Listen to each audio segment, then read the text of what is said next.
Oh my God, being a homeowner is so stressful. It's so irritating. I regret it going into it. If I could do it all over again, I would wait. I probably would not even do it, right? It's just so much wrong. That is not the way you should be thinking about it. Of course, you're gonna have people in your life that tells you that, or you might even have that feeling as well, seeing how other people or dealing with their home situation and what they go through. But that is not the way. That is not how it is being a homeowner.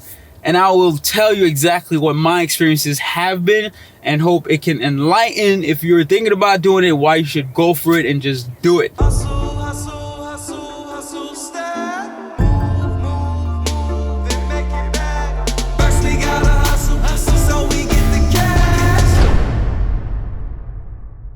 It is not that bad, actually. The first 6 months to a year may have been a little tough because you're just getting into the home, even though you did the inspection and the inspector told you XYZ was wrong with the home.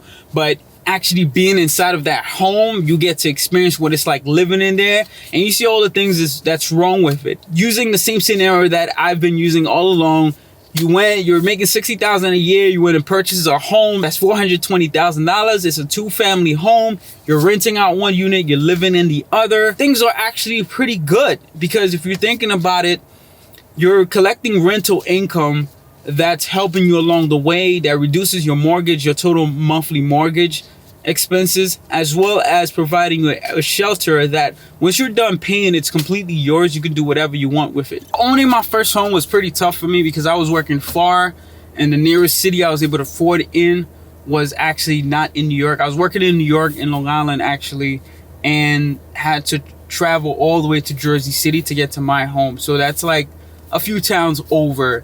It was probably a 2-hour commute each way. Luckily, I had family members that I knew that were close to my job, so I stayed over there during the week and balanced out whatever I could. I was very blessed and fortunate. It was very tough. I was only able to come home on the weekends, and then I had to get so much done within the amount of time that I had because I only had 3 days. It was very tough.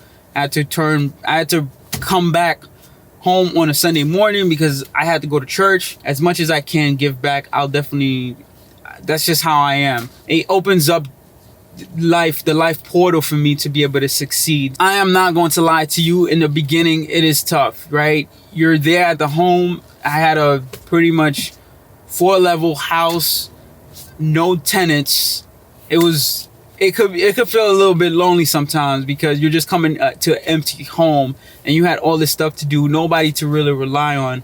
But however, you cannot let that get to you. I'm not going to make it and paint this pretty picture to you like getting a home is a perfect sugar situation. It's going to be so sweet. No, you have to wake up and smack yourself a couple of times and be like, man, this is a little tough, but you got to keep going, because if you don't, you're going to lose this investment, because this is a 30-year mortgage that you signed up for, and paying that back, you're not paying back the original price that you paid for. You're paying back 3 times that amount. So you have to wake up and just be like, I got to get this done. So that's exactly what I did. It was tough. I didn't get my first tenant for another 2 months, and I think my second tenant I didn't get until maybe another few months afterwards. But it eventually all worked out. There were so many things that they were finding that's wrong and all this stuff, but it really wasn't that bad, and I'm going to show you exactly why it wasn't. In my other videos, you know how I explained that you should have $10,000 saved up just to have before you get into the home investment. It's very important because you will have expenses right off the back, and trying to scramble for money right there and then on top of trying to keep up with your mortgage is going to be very hard. So it's better that you have a good chunk of money saved up and just worrying about the mortgage payment and using that money. And if you have a rental property or a multifamily where you're renting out and living out the other, that's helping with the mortgage, then you'll be okay. You'll be really fine. My first set of expenses was on Ring doorbells. I had to get cameras. I had to get garbage bins, trays, garbage bags, door locks, and some doors as well, like French doors. So all in, I probably spent like about $1,000 on that stuff, maybe $1,500 or so. And then there comes things you have to fix. So I had to fix a loose towel, right? You go to Home Depot, get the glue. YouTube is your best friend. YouTube just shows you the ropes to everything that you need, that you can save so much money on contractors. If it's a simple fix, look on YouTube first if you can get it done, because a lot of these products that you can get to fix them, they're not that expensive. Like a loose towel, I got this loose towel fixer thing. It was $10, and the way they showed how to fix it, I got it done. It just had to dry up. The towel was perfect after that. I felt like a pro. I had to change the toilet bowl flushing valve. That was easy as well. YouTube helped me down a lot with that. I had a loose window as well. To buy the shoe for that was about $10. If it wasn't for YouTube, I would not even know what piece to get and what was even causing that. Thank God for that. Shower heads, $20 off of Amazon. Easy replacement. Radiator caps, $20 at Home Depot. It's many other little things. It just kept on going and going, right? But it's only going to be like that for your first out of the 30 years that you're going to be in the home. After that, it's running smoothly. It's running better on its own. After those 6 months, close to a year that I had, I think it was my 8th month actually, right? On my 8th month of the home, it was good. I started to be able to enjoy just coming home and not have to worry about nothing. The only thing I had to worry about was changing the garbage. And after that, I was done. And if you have to buy things, not appliances, you can use Let Go Craigslist. But if it's something that is not electronic or an appliance, you can use those sites to buy it. Like certain chairs, maybe not a couch or a bed, but a bed frame is cool. Try any of these other platforms out there that you can do that and just get stuff for free or even really cheap. I got so much stuff for free. You would not believe it. As far as appliances go, do not try to do the homey stuff. I did the homey stuff. I bought 2 stoves and 2 fridge for $1,200, right? You look at it, it's a deal. You're paying $300 for each, but no. One of the fridges broke down. It wasn't cooling properly, so I pretty much paid $400 for 1 fridge and 2 stoves. If you think about it, it was not really worth it, because if I went to Best Buy and spent maybe like $50 to $100 extra, $500, I would have gotten a brand new fridge with the warranty as well.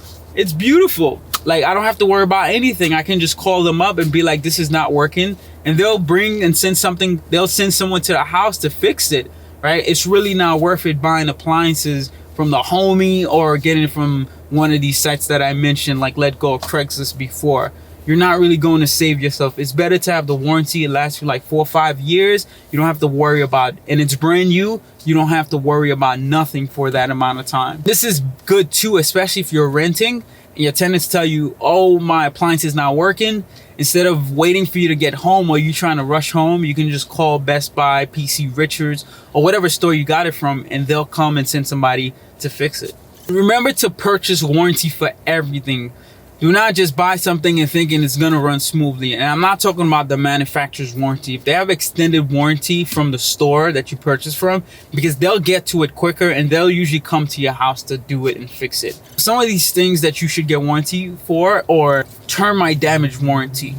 If these termites eat up your beams and your wood, to replace that can be thousands or even tens of thousands of dollars. And on top of that, if the tenant cannot live in a certain room because of its damage, you got to put them in a hotel.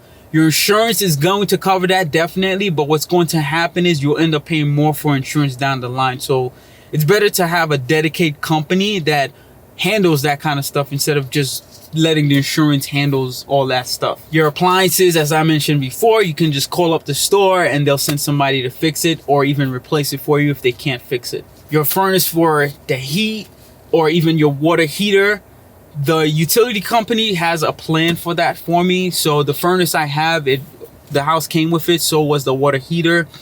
I didn't purchase it, so I couldn't get an extended warranty from the store, but the utility company has a plan for that, so they'll come and try to fix it, and they cover the same thing too. If they can't fix it, they'll replace it. I believe some companies offer electronic warranty throughout your entire house. You pay a certain fee for it, so that covers like your laptops, your iPads, your cameras, whatever it is that you have. If you have a company that's offering you that, it's like $30 a month or something like that.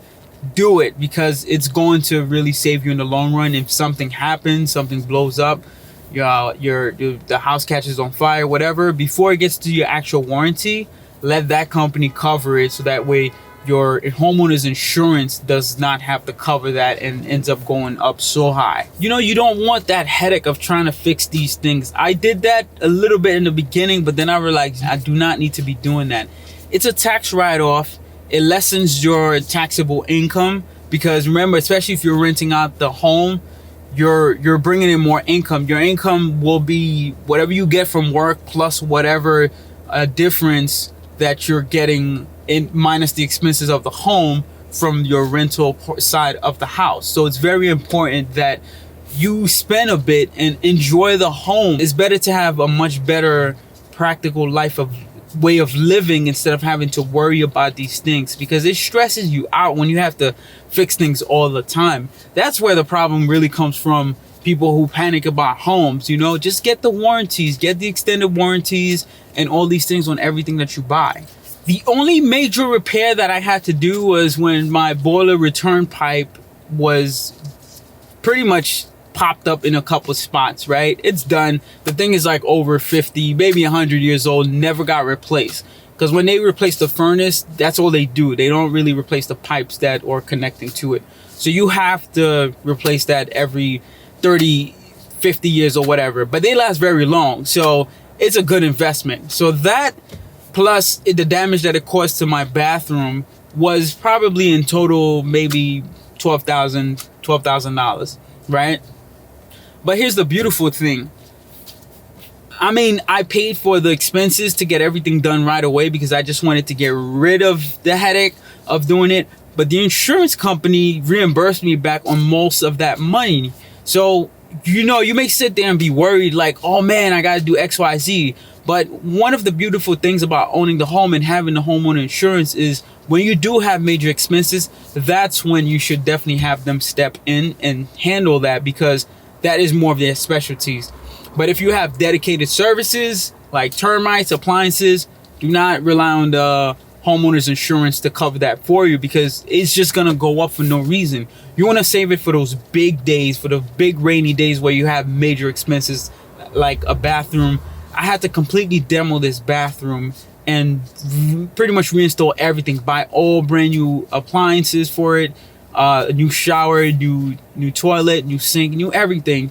But that bathroom will last me so long, like 15, 20 years before I even have to touch it or even tune it just a bit. And that pipe that was replaced will last me like 50 years. Like by that time, I hope I'm a billionaire, you know? So you don't want to worry about all these little things all the time.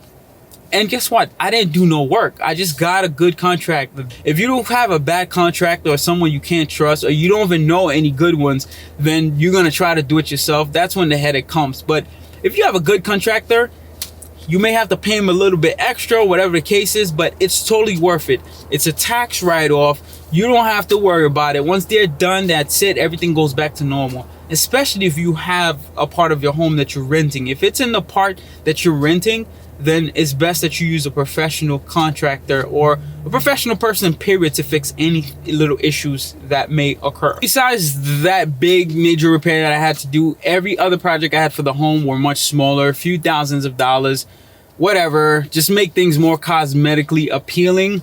But I never had any other major expense besides that. And if you do, that's when you get the homeowner's insurance to kick in. So it's like you're not left hanging, you know?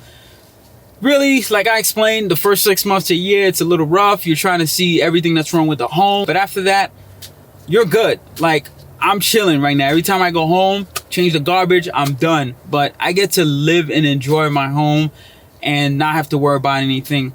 Pretty much my mortgage is covered, but my expenses to do repairs or even utilities is not. I still have to come out of pocket with that, but I'm very blessed and fortunate to at least be able to have my mortgage covered. Don't believe the negative talks that people tell you. It's impossible, it is hard, it's going to be nerve-wracking, it's going to be stressful, all these things, blah blah blah blah blah. That's all it is. You know, you want that home, you go for it, you go get it, because it's going to be yours. It's a long-term investment.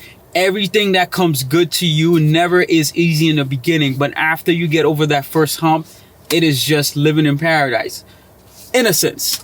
If you're hesitant about it, talk to people who owns homes and see what their experiences were like. We're living in different times. I know the tenant nightmares and all these things that exist, but it's not as bad as it used to be. There's better screening options now that's available to you. So really go for it.